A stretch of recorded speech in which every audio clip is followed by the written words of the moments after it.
All right. Hello, everyone. Welcome to season two, episode two of the Remarkable Edge live show. This is the Executive Power Series. I am Dr. Vernita Glenn-White. I go by Dr. V, the Brilliant Solutionist, a strategist, executive advisor, and leadership intelligence architect for high stakes organizations. I don't just coach or consult, I systemize transformation from education systems to enterprise teams. I spent 20 plus years helping others close the execution gap and build intelligent ecosystems that scale.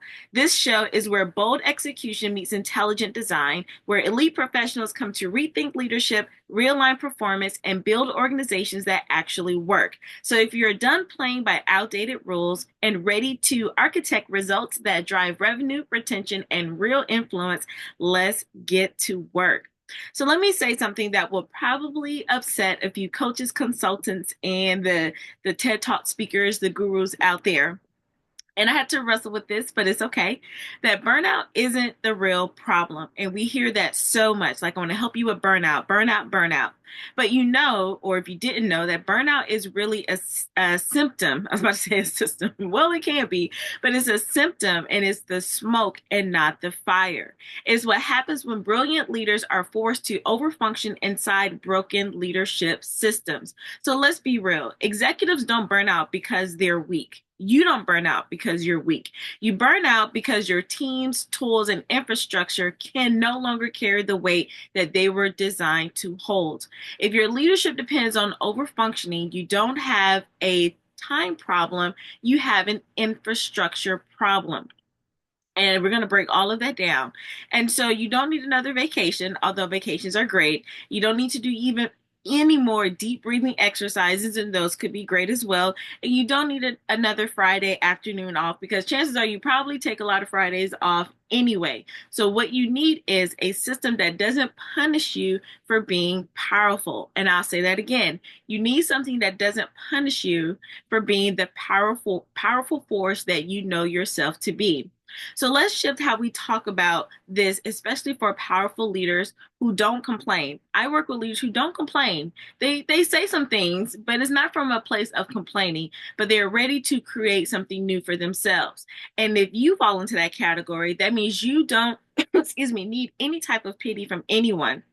And you don't want to be in those circles that are full of woe is me and constantly sharing all of their misery. And when I was in the education space, I was in a lot of groups like that. And it was like, really? Like, this is not the vibe. This is not the place to be. And I know that happens a lot in the corporate setting. But if you are in this place and you are looking to go higher, then you can no longer be in those circles. So what you need instead of those types of circles, you need precision and you need architecture because you already have a lot of things in place. Now we're just refining what you have. So, like I said before, the people I work with, they don't make excuses, but they do make adjustments and they rise to the occasion. So, instead of asking, this is the question I hear all the time, and I see it a lot going around social media. Instead of asking, how do I avoid burnout? And let me know if you ask that. Put it down in the chat. You know, this is no shame, this safe space. Excuse me, but as you've probably said that before, but now we're going to shift that way of thinking. So instead, you should be asking, how do I engineer leadership systems that hold this level of pressure without breaking me? And so in basic form, it's like, okay, how can I still move at the pace or go even faster or rise even higher without it being all on me? I know there's a way, I know there's a will, but what can I put in place so the burden doesn't fall totally on me? And that is what we're talking about when you're engineering the architecture and your systems. And the reason why we do that is because burnout isn't the enemy. Yes, people talk about it, but it's not really the enemy. It is the data that you are using. It is your leadership systems. Excuse me, what's going on in my throat? It's your leadership system that's telling you what got you here won't scale you any further. So let me say that again. A lot of people are talking about burnout, but it's not the burnout that's the enemy. It is the telling you the data. It is like a warning signal saying you're burned out because whatever structures you put in place is no longer going to support you as you're going to your next level, either for yourself or for your team. And that's where most people stop. They're like, oh my gosh, I'm burning out. Somebody help me with burnout. They go on the retreats, they do the deep breathing exercises. And again, those are great. But guess what? When you return, those problems more likely are still there if you're not addressing it at the root cause. But guess what? And I know this to be true. You are not most people, and that's why you're listening here today. So I'm going to share 4 components of what I call the execution intelligence matrix. And it's a framework I use to help powerful leaders, more so when I was in the education space, and then slowly shifting it into the corporate space when I started working with small business owners. And when I was looking at my business myself, shifting different things and how I approach things, I use this matrix as well, like this kind of the framework. So for you is more organized and systematized. As I was going through it, I was trying to figure things out, but that's what we do. That's why I'm a solutionist, because I try to find the best results to get you the best pathway to get you to the results that you desire. So the 4 components, number 1 is visibility without dependence. And this means that if you're the leader, you are the leader, but you're not the life support of your team. You're not the life support system. And I know you're saying, well, everything surrounds, I'm the hub and everything comes to me. It doesn't have to be like that, so you want to make sure that if you take a step back, if you walk away, that everything doesn't collapse. And if you're finding things are collapsing, even if you take a day off, those Friday afternoons that you take off, if people are still emailing you and calling you, that means there's visibility. That means they're dependent on you, and you don't want that. Okay, you want visibility without dependence on you. It doesn't mean that you're not needed, but there are just some tasks that the team should be able to take care of without you. Number 2 is pressure management protocols. And what that means is stress shouldn't be something you deal with after a breakdown. It should be built into the design of how your organization, your team, your systems operate. All right, and I'm going to give you an example of how all of those go together. Number 3 is scalable decision loops. You've probably heard this, you probably use this, but you want to make sure that it's not that you aren't the sole brain in the building. You are not just the star player. Yes, you are the star player. You are the face, the leader, whatever position that you have, but you're not the only one thinking up these things. So you want to make sure that when there are any decisions to be made or any delegations or things like that, you trust people that you put in place so that there is no clog in the pipeline of those decision-making things. Everyone shouldn't have to wait on you for something for it to be a go. Things should be in place where who's ever under you, they should be able to take care of that because you've already set the things in place. And then the 4th one is execution intelligence handoff. So it's like you don't just need support, right? You need strategically trained leaders who can think like you. So in your absence, it doesn't equal dysfunction, right? So let me say that again. You need an executive intelligence handoff. So if you step away, then who's ever in charge, they should be put in a place where, we trust that they're going to make the decision because they have like the same brain as, the executive, the CEO, the team lead, who's ever in charge. So you want to be able to take what's in your head and hand it to someone, and then they should be able to execute fully. So like I said, whenever you step away, then that doesn't mean that things just go, to hell in a handbasket. All right. So burnout disappears when your infrastructure catches up with your capacity. So to repeat, those four components are visibility without dependence, pressure management protocols, scalable decision loops, and executive intelligence handoff. Now, here's a story that it has nothing to do with any kind of business, but it's more of a system, and I believe that it incorporates all 4 components. I was watching this clip of a Marine, and I love the Marines. So anybody in the services, thank you for your services, for your time, whether that's past or present. We thank you for your services. And so they were doing, it was about three candidates. I can't remember if they were like doing like a quote unquote graduation or what, but it was 3 of them doing, kind of their rifle, handoff kind of thing that they were doing.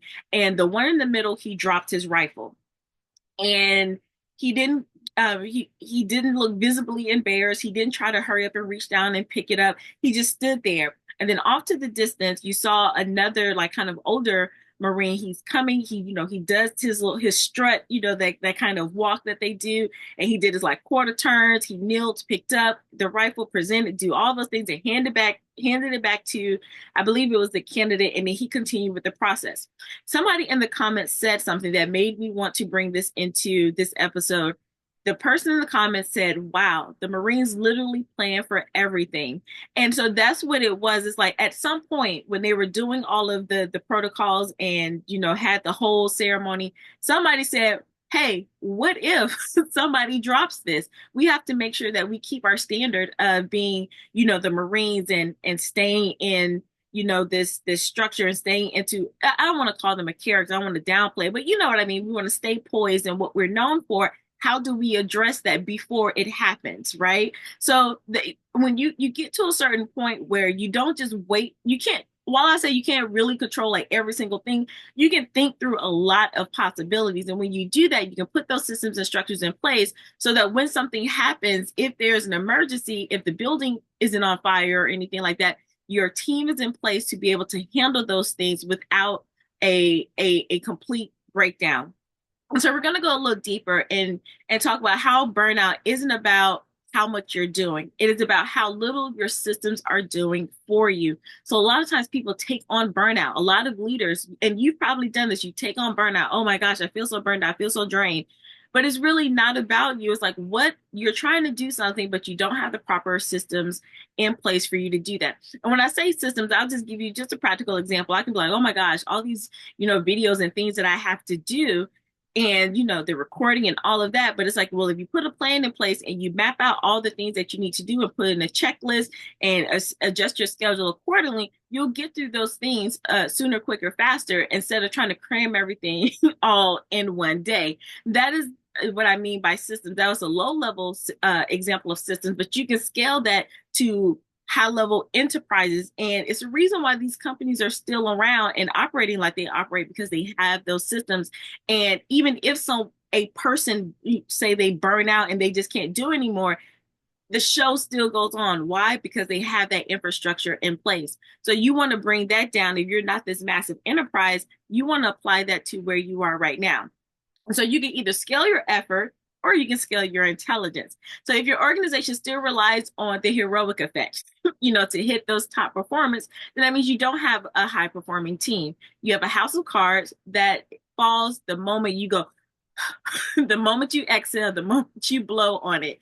And that is because you're probably operating from a place of, you think it's power where you just push harder. And it's like, if you keep pushing harder, it's going to all collapse. And that's not what high level leaders do. You want to make sure that you come from a place of architecting systems that produce outcomes with less effort, fewer errors, and zero burnout. And I know you're like, what? Is it possible? Absolutely, it's possible.